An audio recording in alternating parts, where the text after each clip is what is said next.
we need to take a look into the future. There are 4 things to consider in terms of attitude. One is how you feel about the past. Best advice I can give you on that is treat the past as a school. Let it teach you the mistakes you've made, the things that went wrong, the things that didn't work. Don't use the past as a burden to carry, and don't use the past as a club to beat yourself to death. Past losses, past failures, past mistakes. But let the past be a school. Tough school maybe. We've all been through some tough stuff. So if you feel good about the past, draw from it for experience and let it teach you. Then next is how you feel about the future. We've got to have the future well designed. The future is called the promise. And here's what we teach in our leadership series. The promise of the future can be an awesome force for your own future. The promise of the future, designing the future. There's 2 ways to face the future. One is with apprehension, and the other is with anticipation. I promise you, in my travels around the world, most people face the future with apprehension. And here's why. They don't have it well designed. They've sort of left that up to someone else to fix. But here's the best way to face the future, with anticipation. And you can face the future with anticipation if the future is clear, if the future is well designed. And I would like to have you consider some thoughts with me that help me to really change my future by giving it some thought and some consideration. And here it is. In setting goals, it's very simple. Number 1, decide what you want. You just take a little time. You sit down and say, what do I want? What kind of skills do I want? What kind of income do I want for the future? What would I like? Where would I like to go? Places I'd like to visit. Habits I'd like to acquire. Skills I'd like to have. You just take a little time to think about what you want.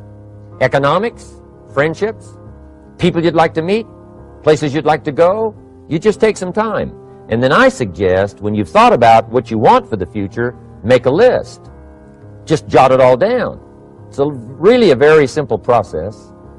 And then here's number 3. Keep all the old lists.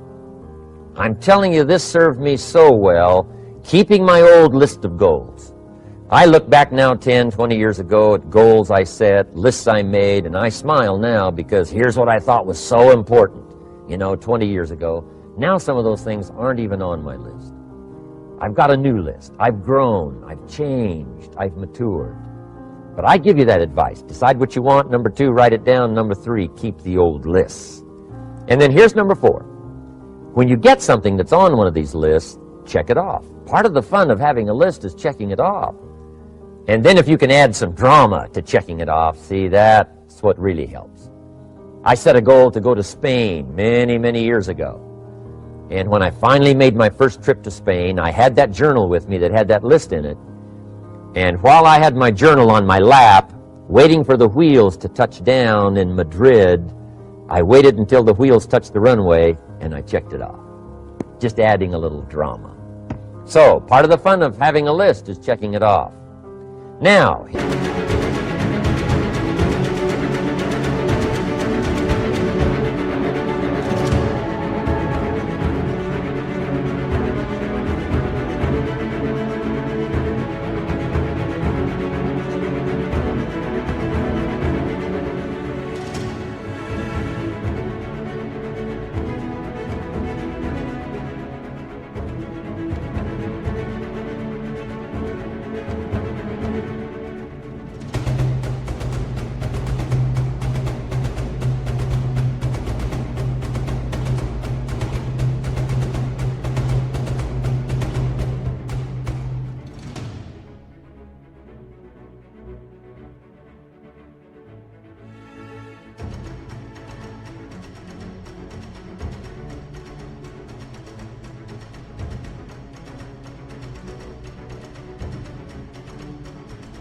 here's what's important about the lists and designing your future. If the future gets clear, the price gets easier. Because you got to remember, for every promise, there's a price to pay. Everybody's got to pay the price. Everybody's got to do the deal. Everybody's got to do the disciplines. Everybody has to pay. But here's what I've discovered. If the promise is clear and powerful, the price is easy to pay. The price is some classes. The price is a few books. The price is a few disciplines. The price is finding something that'll make your life better, make you grow, make you change, make you develop. So the first part of the key is to design the promise. Then, what is the price to pay? I'm telling you, the price will be easy. Anybody in my audience can pay it, no matter where you are, where you come from. Color doesn't matter, religion doesn't matter, where you grew up doesn't matter, circumstances don't matter. I'm telling you, if you'll make the promise of the future clear for yourself, the things you want, the places you want to go, the things you want to have, the person you want to become, the skills you want, the homes you want, the future you want, the friends you want, all of the values of life that you could possibly want. If you'll make that clear, make those lists, and be serious about it, I promise you it's an easy price to pay. Anybody can pay it.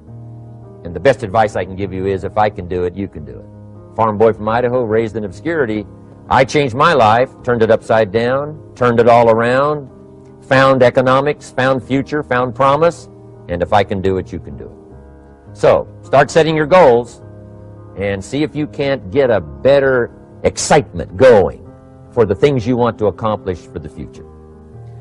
One of the major reasons for setting goals is for what they make of you in achieving them. My teacher advised me when I first got started at age 25, he said, "Jim, why don't you set a goal to become a millionaire?" He said, "It's got a nice ring to it.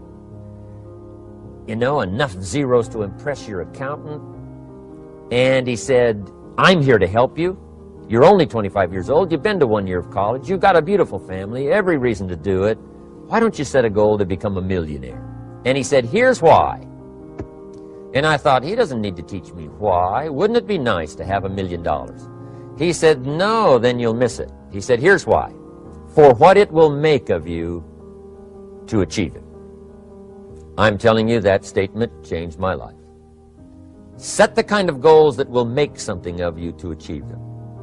He said, "Now, once you become a millionaire, what's important is not the money." I thought, that's kind of strange teaching. He said, "Honest, it isn't important." He said, "You could just give the money away." Now, I did better than that. I lost it all. By the time I was 31, I was a millionaire. By the time I was 33, I was broke. And I'll tell you a little bit about that story later.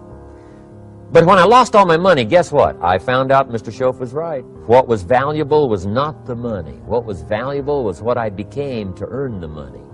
The skills I had, the knowledge I had about the marketplace, the values that I had going for me, they were more valuable than the money. And here's an important statement to remember. It's not what you get that makes you valuable. It's what you become. So part of the key here is to set the kind of goals that will make something of you. Don't set them too low so that you don't have to grow and you don't have to read and you don't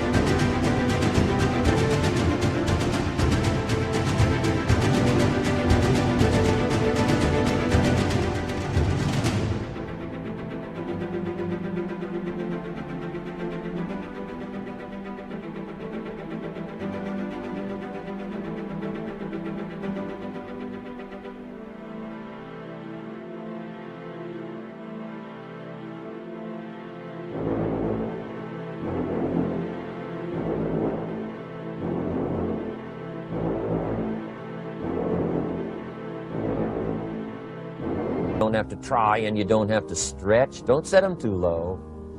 And then don't sell out. Don't go for something that's going to cost you your virtue or cost you your values or sell out your principles. There's a good middle road here to follow. Goals that will inspire, goals that will help you grow, change, develop, and become better than you are. Work harder on yourself than you do on your job. Develop the skills. Learn the lessons. Take the classes. Absorb all that is being taught to you these days.